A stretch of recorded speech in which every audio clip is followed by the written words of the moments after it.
ओम नमः शुद्धेभ्यः। ओम नमः शुद्धेभ्यः। ओम नमः शुद्धेभ्यः। मंगलम भगवान वीरो मंगलम गौतमो वने मंगलम कुंदकुंदाद्यो जैन धर्मोस्तु मंगलम सर्वमंगलमांगल्यम सर्वकल्याणकारकम प्रधानम सर्वधर्माणां जैनम जयतु शासनम। अहिंसा परमो धर्म की महावीर भगवान की प्रातः स्मरणे परम पूजाचार्य गुरुवर श्री विद्यासागर जी महाराज की। अध्यात्म विद्या शिरोमणि आचार्य परमेश्वर भगवान श्री समय सागर जी मुनि महाराज की।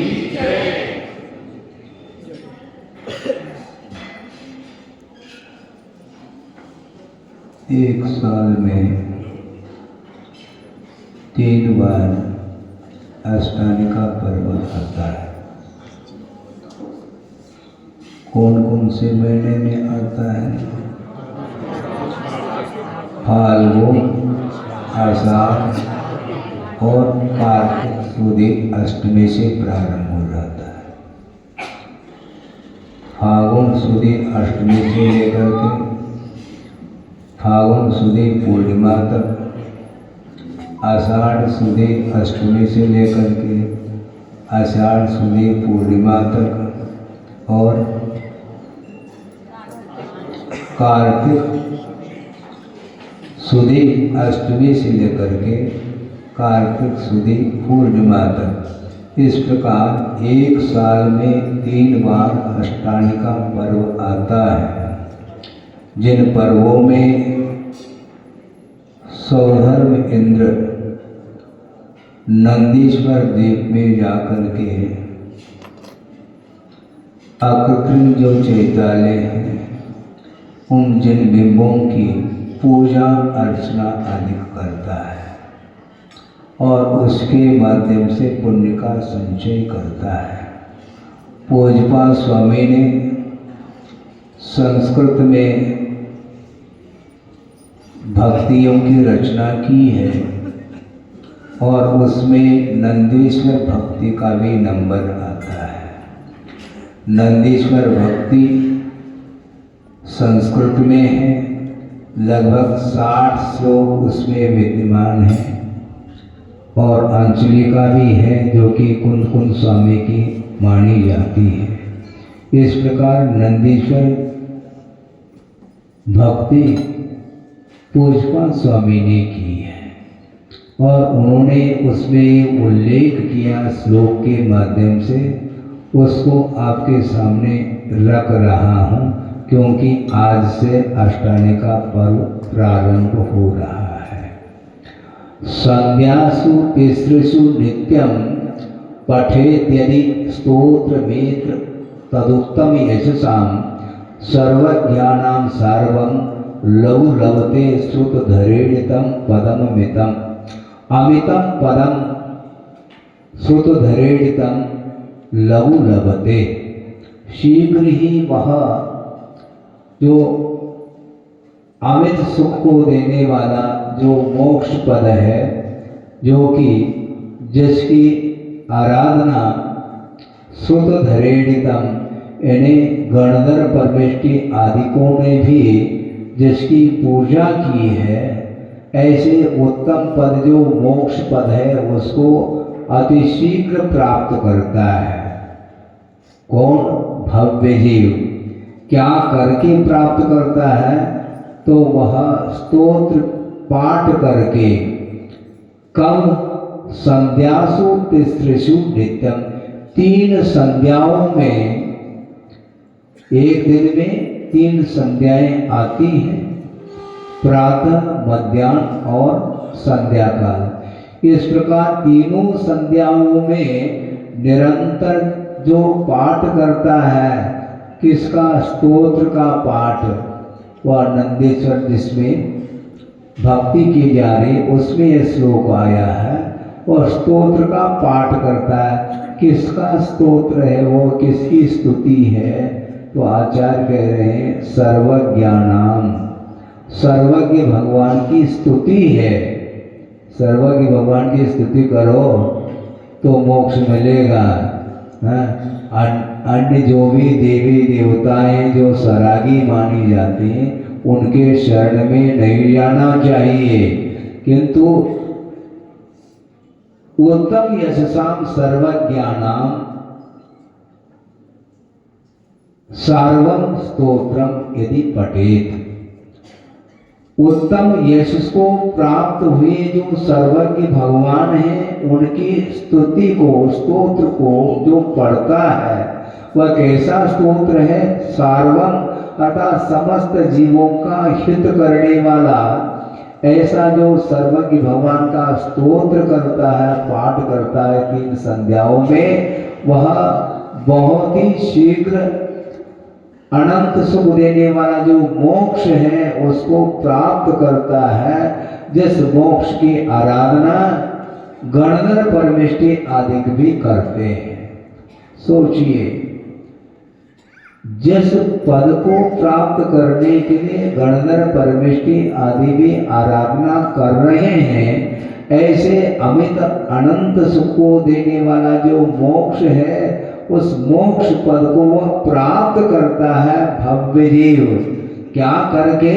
सर्वज्ञ भगवान की स्तुति करके, उनकी भक्ति करके वह इस प्रकार मोक्ष को प्राप्त करता है। कुंद कुंद स्वामी ने भी यही कहा है कि शुभोपयोग आत्मक जो धर्म है वह साक्षात तो स्वर्गीय सुख को उत्पन्न कराने वाला है और वह परंपरा से निर्वाण को भी प्राप्त कराने की क्षमता रखता है।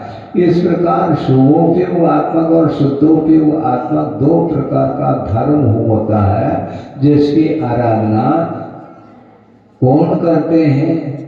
गणधर परमेष्टि भी करते हैं, अन्य श्रमण भी करते हैं और साथ साथ श्रावक गण भी उनकी स्तुति करते हैं। सर्वज्ञ भगवान की 3 संध्याओं में पढ़ना चाहिए, ऐसा कहा।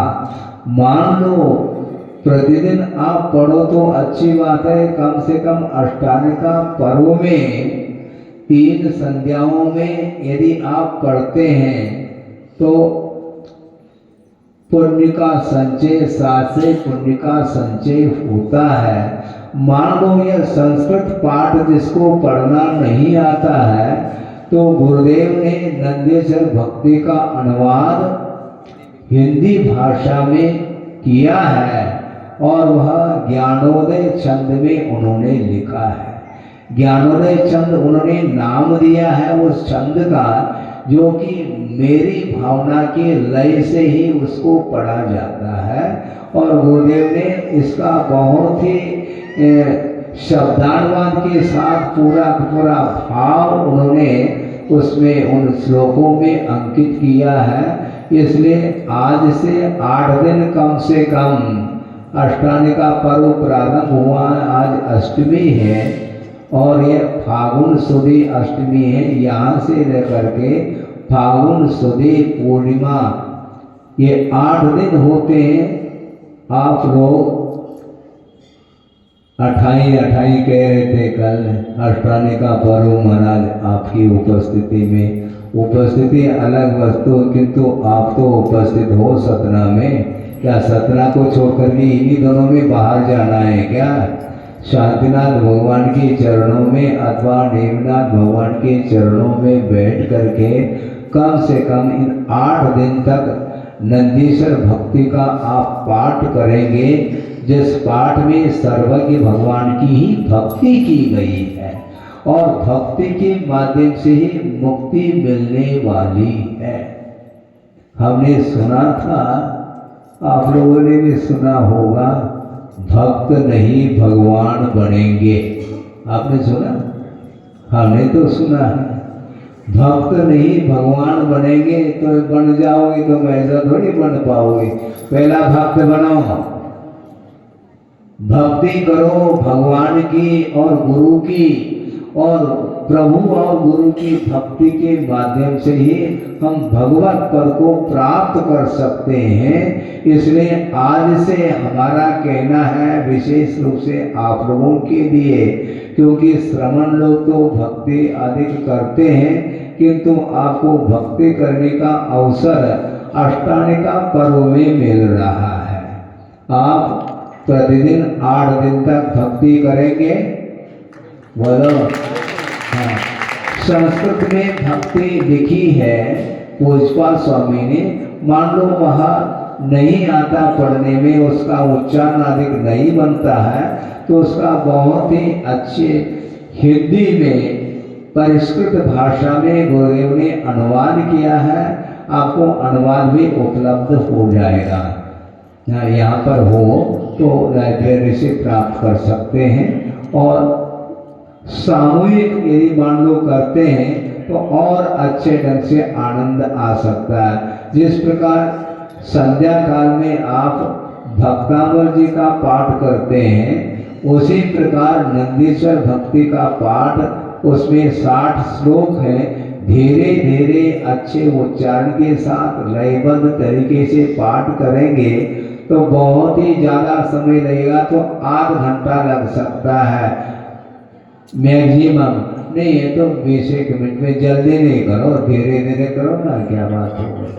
हाँ, आज से नंदीश्वर भक्ति का पाठ आप लोग करेंगे, पुरुष वर्ग भी शामिल हो और महिला वर्ग भी शामिल हो करके, उसमें और कोई भी बहनें हैं, व्रती हैं आदि आदि उसमें शामिल हो करके इसका शुद्ध उच्चारण के साथ पाठ करेंगे। सामने नहीं, प्रभु के सामने करो। हाँ हाँ, नंदीश्वर भक्ति का हिंदी में है। हाँ, मेरी भावना आप लोग पढ़ते हैं लयबद्ध तरीके से, उसी प्रकार वह तर्ज है, लय है, उस लय में धीरे धीरे आप पाठ करेंगे। और जो पाठ करने की कला जिसके अंदर है वो थोड़ा उनके माध्यम से प्रारंभ हो जाए और आप लोग उसको पढ़ते चले जाएं। हाँ हाँ, महेश जी बैठे हैं, पंडित जी।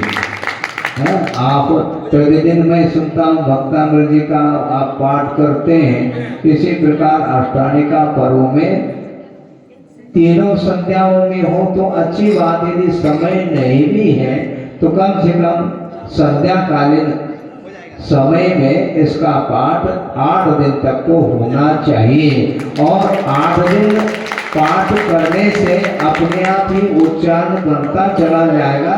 जिसको समय है वह प्रतिदिन भी संध्या काल में इसका पाठ कर सकता, ऐसा मेरा आशय है। क्योंकि नंदीश्वर भक्ति में जो स्तुति की है, पूज्यपाल स्वामी ने स्तुति की है, स्तोत्र की रचना की है, जिसमें सर्वज्ञ भगवान की स्तुति की है, और समस्त भव्य जीवों का वह कल्याण करने वाला स्तोत्र माना जाता है। और वह इस प्रकार की भक्ति पाठ स्तोत्र का पाठ करता है नित्य तीनों संध्याओं में, तो वह क्या प्राप्त करता है? अमितम परम लघु लभते, वह जिसकी कोई सीमा नहीं है, ऐसे अनंत सुख को देने वाला जो मोक्ष पद है, उस पद को वह बहुत ही शीघ्र अतिशीघ्र प्राप्त करता है। जिस मोक्ष की आराधना श्रुत धरेडितम, गणधर परमेष्टि आदिकों ने भी उसकी पूजा की है, अर्चना की है, मोक्ष तत्व की आराधना की है। आप क्या प्राप्त करना चाहो? मोक्ष प्राप्त करना चाहते हैं महाराज, तो मोक्ष प्राप्त करना चाहते हैं तो सर्वज्ञ भगवान की स्तुति किया करो। सर्वज्ञ भगवान के उनकी स्तुति करते हुए पूज्यपाल स्वामी ने यह रचना की है, नंदीश्वर भक्ति है। और वह नंदीश्वर भक्ति में जाकर के सौदर मिंद्र आदि जाकर के अष्टानिका पर्व में वहाँ पर दिव्य द्रव्य का उपयोग करके वह पूजन अर्चन करते हैं। और आप लोग भी बिल्कुल दिव्य दिव्य हैं अष्टमंगल द्रव्य के माध्यम से वो स्तुति करो, पूजन करो, हैं तो और अच्छा होगा। 60 श्लोक है, ज़्यादा नहीं, घंटों में लगना है। और धीरे धीरे आप भाव भक्ति के साथ स्तुति का स्तोत्र का पाठ करेंगे। निश्चित रूप से अज्ञान दशा में अर्जित जो पाप है उनका क्षय देखा जाता है, उसकी निर्जरा होती है। और विशिष्ट मोक्ष प्राप्त करने के लिए जो सात्विक पुण्य का संचय है वह भी इस स्तुति के माध्यम से स्तोत्र का पाठ करने से भव्य जीव वह पुण्य का संचय करता है। और इस स्तोत्र ये ऐसा स्तोत्र है कि सार्वम कहा, जितने भी भव्य जीव हैं उन सभी भव्य जीवों का हित करने वाला यह स्तोत्र है, यह स्तुति है। आप हित चाहते हैं क्या? हित चाहते हो? हाँ, जो हित चाहता है तो उसको निरंतर भगवान की स्तुति में अपना उपयोग लगाना चाहिए। पंच परमेष्टि की आराधना करने से ही आत्मा की उन्नति होती है। और इसको छोड़ करके वह संसारी प्राणी पता नहीं कौन कौन से पदार्थों को प्राप्त करना चाहता है, उसका लक्ष्य क्या है। यदि ये लक्ष्य प्रभु बोलने का नहीं है और अन्य विषयों को प्राप्त करने के लिए वह तत्पर है तो उसका उत्थान, उसकी उन्नति संभव नहीं है। इसलिए आप लोग ध्यान से आज से 8 दिन तक संध्या काल में नंदीश्वर भक्ति का पाठ करेंगे।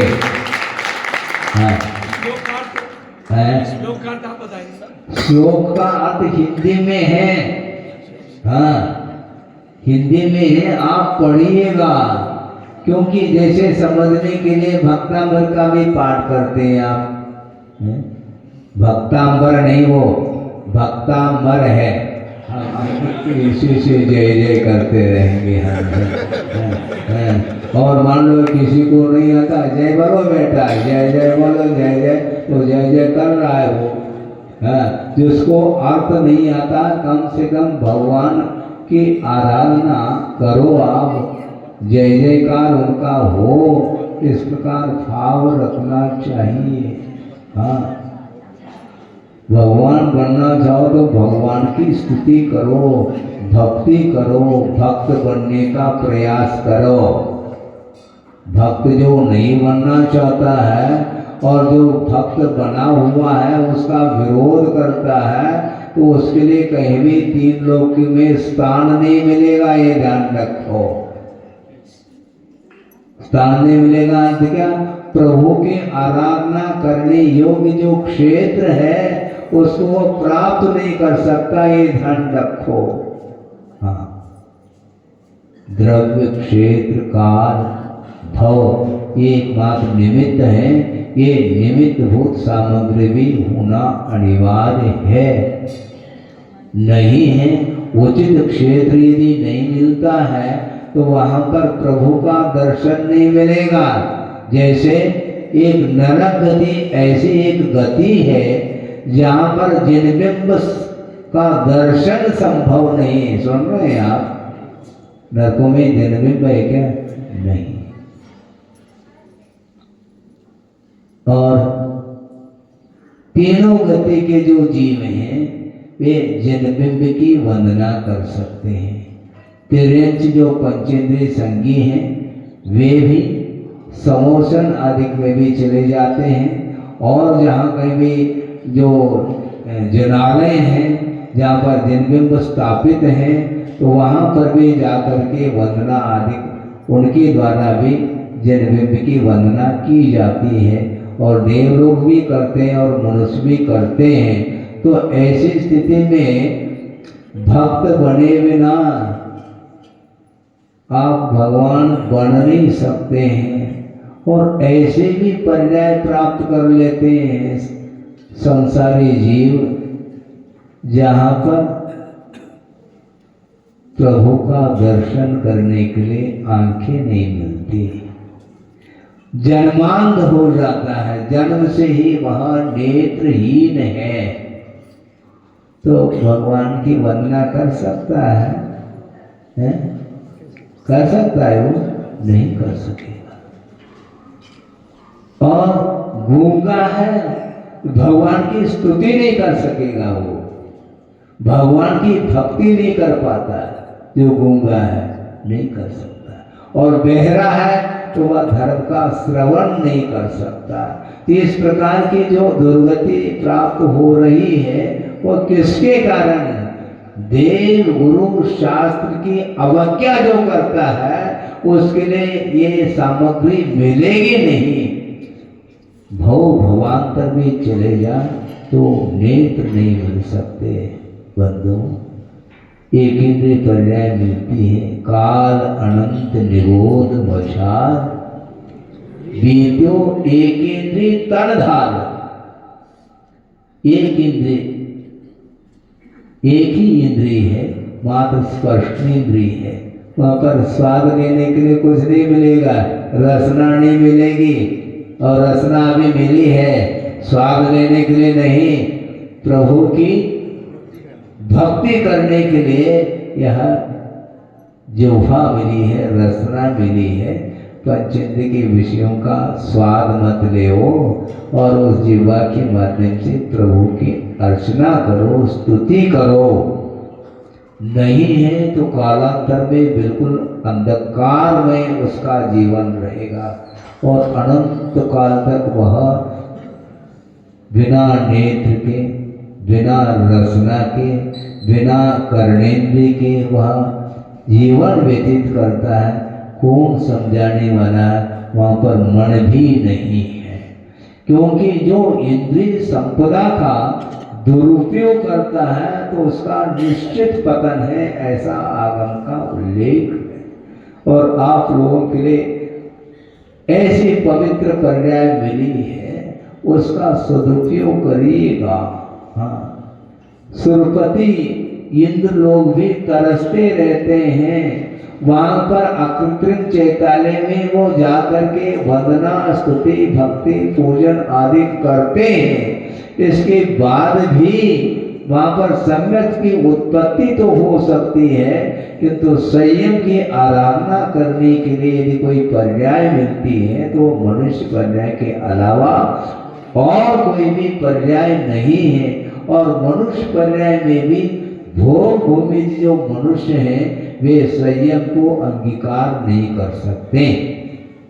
भोग भूमि मनुष्य निश्चित रूप से वह देव गति को ही प्राप्त करते हैं, वहां से आकर के मनुष्य बन करके संयम आदि धारण करके मुक्त हो सकते हैं। इसलिए यह जो मनुष्य पर्याय है कि इस पर्याय से सारे सारे रास्ते खुले हुए हैं। इसको क्या बोलते हैं? सारे सारे रास्ते खुले हैं, यानी मनुष्य पर्याय से पुनः मनुष्य पर्याय को भी प्राप्त किया जा सकता है। मनुष्य पर्याय से देव पर्याय, नरक पर्याय, त्रिंच पर्याय, सभी पर्याय प्राप्त कर सकते हैं। और मनुष्य पर्याय से मुक्ति को भी प्राप्त किया जा सकता है। इसलिए मोक्ष को प्राप्त करने की इच्छा रखने वाला जो भव्य जीव है वह सर्वज्ञ भगवान की निरंतर स्तुति करता रहता है।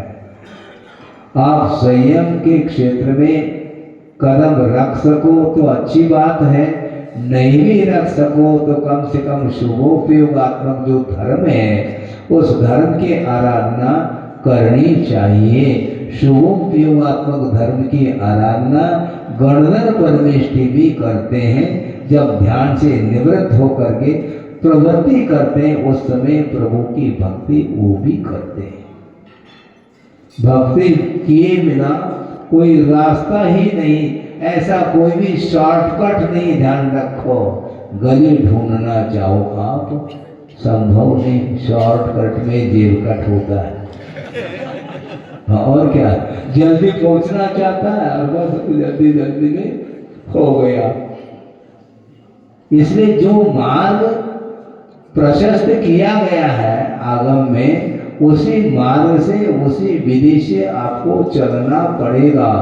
भले ही वर्तमान में संयम धारण करो या न करो, किंतु संयम धारण जो कर चुके हैं उनकी उपासना, उनकी वैयावृत्ति, इसलिए तो महाराज शाम को हम आते, आप वैयावृत्ति नहीं करवाते। वैयावृत्ति का अर्थ क्या है उसको भी समझना है, नहीं समझ पाते। श्रवण साधना करना चाहता है तो उसके लिए साधना की योग्य वातावरण को निर्मित करना, यह भी उनकी वैयावृत्ति है। श्रवण सामाय कर रहे हैं, उस समय शोरगुल हो रहा है, वो न करें, यह भी वैयावृत्ति। केवल पेट दबाना ये वैयावृत्ति नहीं, दबाओ कोई वाला नहीं, ज़्यादा दबाएंगे तो और हानिकारक है। मुख्य रूप से तो यही दान आदि देते हैं, इसमें भी वैयावृत्ति हो रही है। अभय दान है, औषध दान है, आहार दान है और आश्रय दान है, ये सारे सारे दान हैं। उपकरण दान है, ये सब दान की कोटि में आते हैं। इसके माध्यम से भी वैयावृत्ति होती है। इसलिए वस्तुतः भक्ति करना सीखो, ये कहा जा रहा है। वंदना करना भी सीखो। वंदना करते समय, भक्ति स्तुति पूजन आदि करते समय उतने क्षण के लिए हमारा उपयोग अन्यत्र नहीं जाना चाहिए। कम से कम उतने काल के लिए तो मोबाइल ऑफ करके रखना। घंटी बजा, बजने तो हमें कोई आपत्ति नहीं, तो विकल्प होता है तो लेकर के क्यों आते हो जेब में, रख करके आओ उतने क्षण के लिए और निश्चिंत होकर के। मान लो तुम सामायिक में बैठे हैं, माला चल रही है और घंटी बज गई तो माला ही विकल्प होता है। क्या पता ये समाचार सुखद समाचार है क्या दुखद समाचार है, ये आकुलता बनी रहती है, ये शल्य माना जाता है। इसलिए वह धार्मिक क्रियाओं को भी वह जल्दी जल्दी समाप्त करके उसको वह समाचार को सुनना चाहता है। मुख्य समाचार वही है क्या है, कौन सा समाचार है? समाचार का अर्थ कुछ नहीं, समीचीन आचार का नाम समाचार है। और समाचार पत्र, समाचार पत्रिका वो अलग वस्तु, अखबार है। क्या है ये? News paper. इसका अर्थ बहुत अच्छा निकाला था आचार्य महाराज ने। न्यूज चारों दिशा संबंधी जो समाचार है,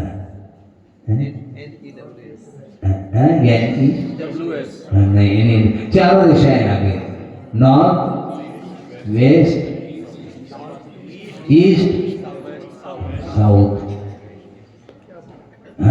ये न्यूज पेपर आ गया। चारों दिशाओं खबर लेते फिर भी अखबार बोलते हैं। खबर है उसमें फिर भी अखबार बोला जाता है, यही तो व्यवहार है। उसमें खबर मिलती है फिर भी अखबार पढ़ रहा है, ऐसा बोलते हैं न्यूज पेपर। ये न्यूज पेपर नहीं। समाचार का अर्थ समीचीन आचार का नाम समाचार। इसलिए जो संयम का अनुपालन कर रहे हैं, चाहे देश संयमी हो चाहे सकल संयमी हो, उनकी वैयावती सेवा, उनकी भक्ति, उनकी स्तुति आदि करके हम अपने परिणामों को उज्जवल बना सकते, बनाना चाहिए।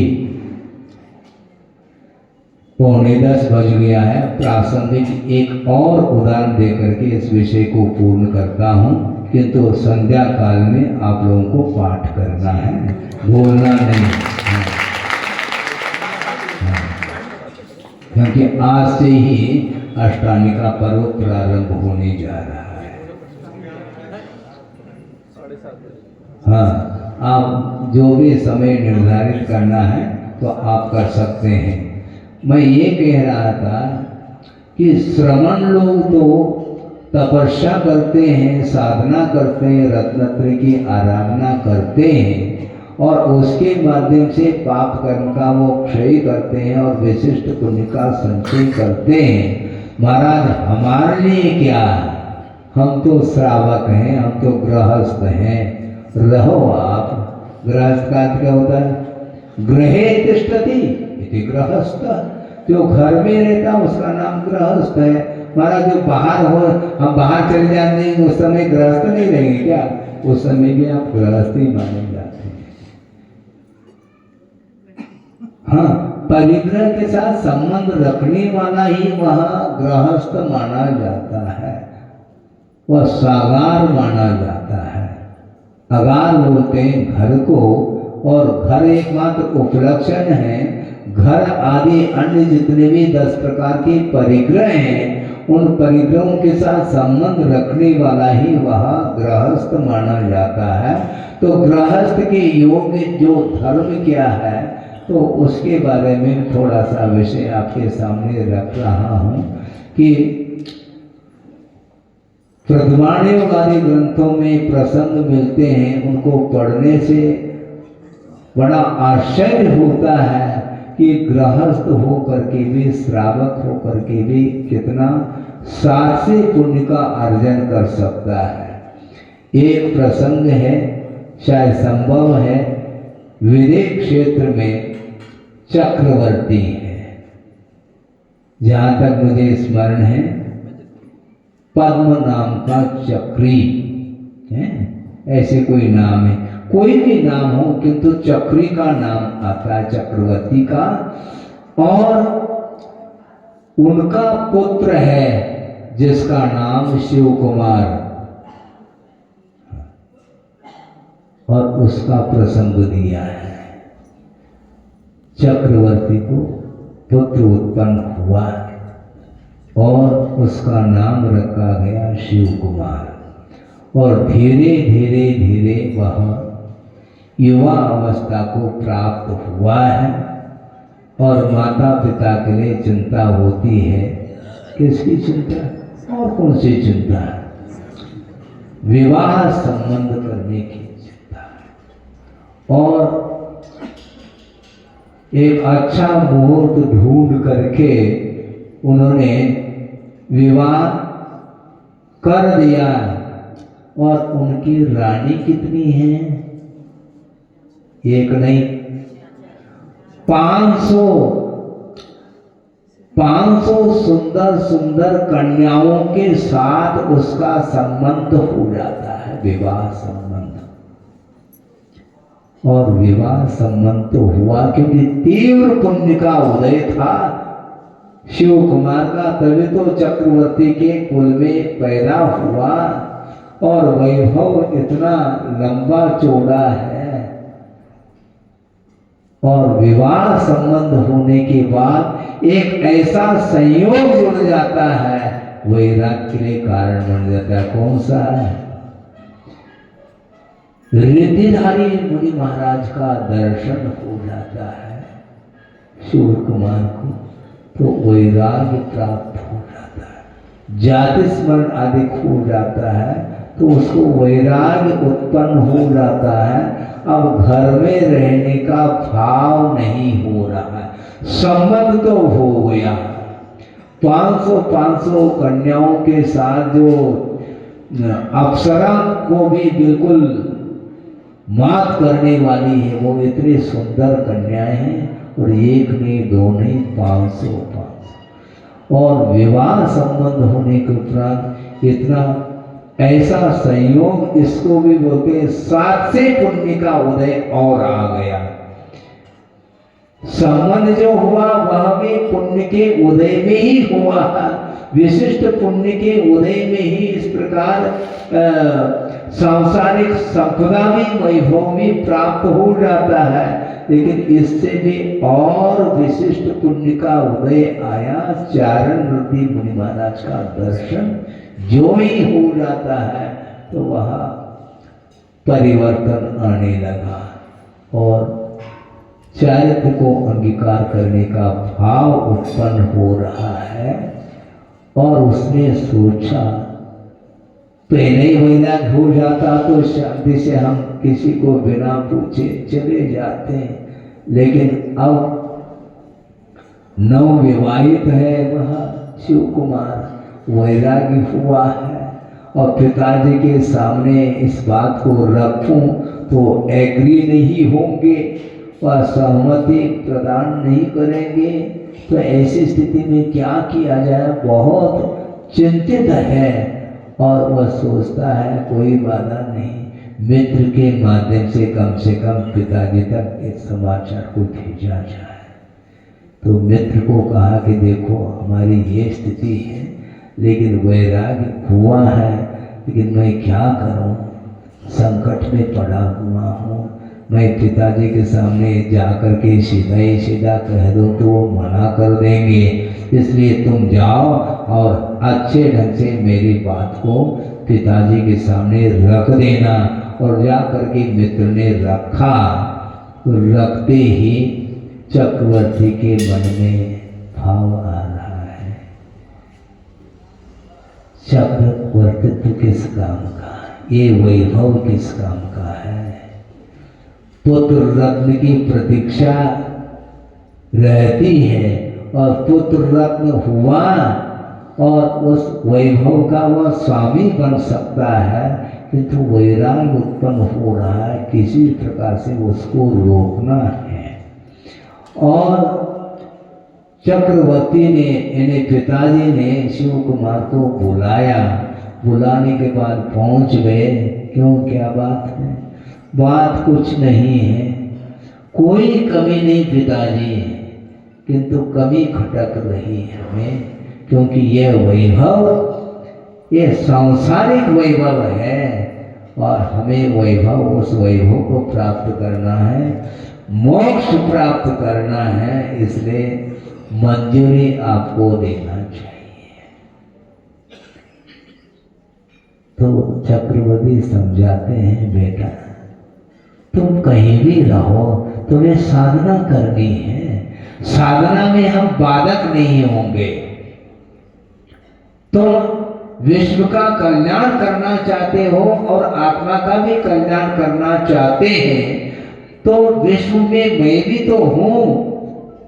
तुम चले जाओगे और मैं दुखी रहूंगा, इस अपेक्षा से तुम साधना कर लो। किंतु तुम यहीं पर बैठ करके इसी परिसर में तुम साधना कर लो, कोई बाधा नहीं। तो अब समस्या खड़ी हो गई। शिव कुमार ने सोचा, और बात तो ठीक है, वैराग्य तो मुझे हुआ है, लेकिन बाधा उपस्थित हो रही है। कोई बात नहीं, थोड़ी बहुत बाधा को हम स्वीकार कर लेते हैं, बाद में निश्चित रूप से हमारा जो लक्ष्य है, उस लक्ष्य को मुझे पूर्ण करना ही है।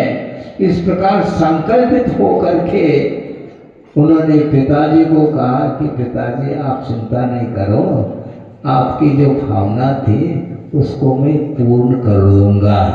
तो पिताजी को थोड़ी सी तसल्ली मिल जाती है। लेकिन शिव कुमार ने कहा कि पिताजी मैं इस परिसर को छोड़ करके नहीं जाऊंगा, किंतु स्वतंत्रता के साथ मैं साधना करूंगा। पिताजी बोले, तुम्हें जो करना हो कर लो, साधना कर लो, लेकिन इस परिसर के बाहर मत जाओ, कोई बाधा नहीं। और शिव कुमार व्रती बन जाते हैं।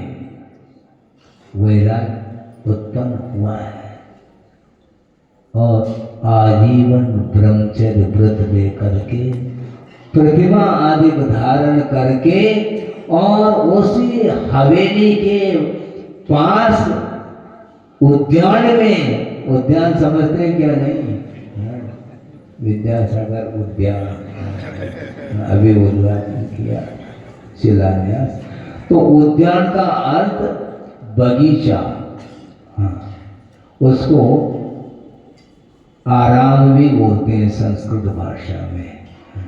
आराम अर्थात सोना नहीं, वहाँ पर जा कर के, हाँ, आराम का अर्थ वहाँ पर विशेष रूप से धर्म साधन करने के लिए एकांत में वह एक बगीचा है, उद्यान है, उसमें जा कर के वह आजीवन व्रत लिया है। सोच रहे हैं आप, महाराज हम तो गृहस्थ हैं, हम क्या कर सकते हैं? आप सब कुछ कर सकते हो।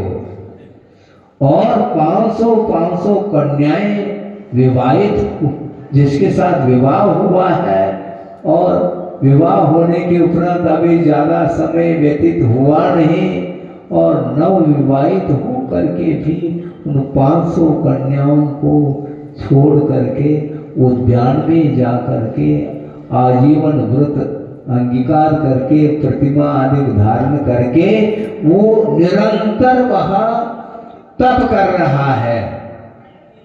उपवास, एक उपवास एक आहार, 2 उपवास एक आहार, 3 उपवास एक आहार, 15 उपवास एक आहार है, 1 महीना उपवास एक आहार। इस प्रकार निरंतर उन्होंने ये आगम में पढ़ने को मिलता है। 64,000 वर्ष तक उन्होंने घर में रह करके व्रतों का पालन किया है। ध्यान रखो, इसके प्रति वह श्रावक होकर के किया, श्रवण हो तो फिर कहना ही क्या। संकल्प ले लिया, कोई बाधा नहीं।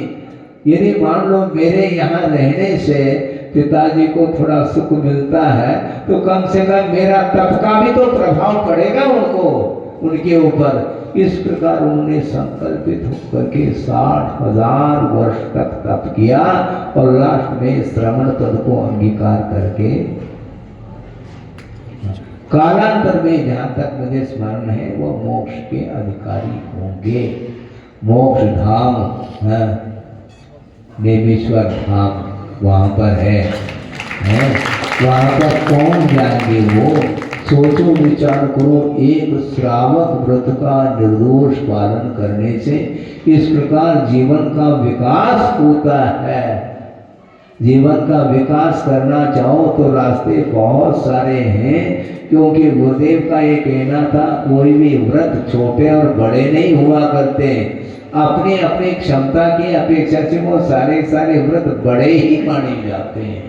इसलिए जहाँ पर भी आप रहे कोई बाधा नहीं, किंतु अपनी क्षमता के अनुरूप छोटे छोटे व्रतों का भी पालन करोगे तो निश्चित रूप से जीवन का उद्धार हो सकता है। सोचो विचार करो, आपके पास कितने रानी हैं? एक, और वो भी ढंग के है क्या नहीं पता नहीं। हाँ, ढंग का क्या रूप, क्या लावण्य, कुछ भी नहीं है। और अप्सरा के समान सुंदर रूप लावण्य को दी हुई वो कन्याएं, 1 नहीं 2 नहीं 500 के साथ संबंध किया है चक्रवर्ती ने, और वैभव चक्रवर्ती का उपलब्ध है। इसके उपरांत भी मुझे नहीं चाहिए। इसको बोलते हैं ज्ञानी का ये लक्षण होता है। मिलने के उपरांत भी उपेक्षा का भाव, और नहीं भी मिले तो मुझे चाहिए, मुझे कब मिले। इस प्रकार रात दिन जो आकांक्षा रखता है, उसके लिए केवल सांसारिक भोग सामग्री मिल सकती है, किंतु अलौकिक जो सुख है, मोक्ष सुख है, उसको प्राप्त करना हंसी खेल नहीं है बंधुओं। इसलिए जो पर्याय मिली है, मनुष्य जीवन मिला है, इसको सार्थक सिद्ध करना है। हमने सुना था एक लड़का यहाँ पर जिसका नाम सार्थक है, उसने भी सार्थक किया है 2 दिन पहले। ध्यान रखो, उसका भी उत्साह वर्धन मुझे करना है। आप करो या ना करो, हम तो करेंगे बिल्कुल।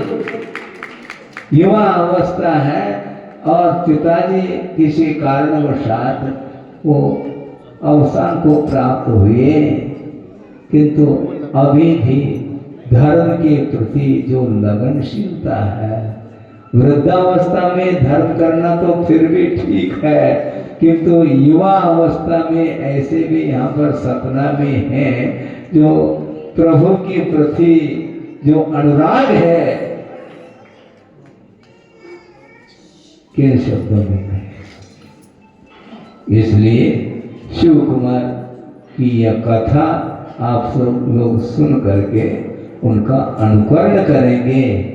श्रावक धर्म भी बहुत महत्वपूर्ण धर्म है। हाँ, भगवान की माता पिता भी विवाह संबंध होने के उपरांत भी एक संतान की उत्पत्ति होती है जिसको तीर्थंकर बोलते हैं। भगवान की माता पिता के लिए अनेक संतान नहीं हुआ करते, एक संतान, किंतु वह दूसरा है ही नहीं, तो अद्वितीय भी नहीं कह सकते हम, क्यों दो हो तो अद्वितीय कहे। एक ही संतान है किंतु वह कमाल कर रहा है, 3 लोग का नाथ बनने वाला है। इस प्रकार के पुत्र को उत्पन्न करने के लिए पुण्य जो अर्जित किया जाता है वह सामान्य व्यक्ति अर्जित नहीं कर सकता।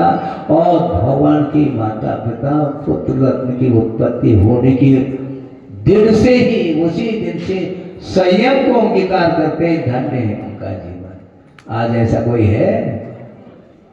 सोचो, विचार करो। इसको बोलते हैं राग के साथ संबंध तो रखा किंतु तात्कालिक संबंध था। जिस प्रकार शिव कुमार उन्होंने शादी तो कर ली किंतु वह संकल्प कर लिया, अब मैं इसका उपभोग नहीं करूंगा, भले ही पिताजी की भावना को पूर्ण कर लूं। कि निश्चित रूप से पिताजी को भी वैराग हुए बिना रह नहीं सकता, क्योंकि पुत्र के माध्यम से पाठ पिता को मिल रहा है। सोचो, विचार करो, इसको बोलते धर्म। इसलिए आप लोग जहाँ भी रहो वहाँ पर अपने परिवार के साथ छोटे छोटे जो बालक हैं उनके ऊपर भी धार्मिक संस्कार देते हुए अपने जीवन को व्यतीत करो, तो निश्चित रूप से जीवन का उद्धार हो सकता है। हो इस पवित्र भावना के साथ अहिंसा परमो धर्म की जय। बोधि समाधि परिणाम शुद्धि स्वात्मोपलब्धि शोक सिद्धि चिंतामणि चिंतित वस्तुदाने स्वानंद मानस नमास्तु। पर पूजाचार्य विद्यासागर महाराज की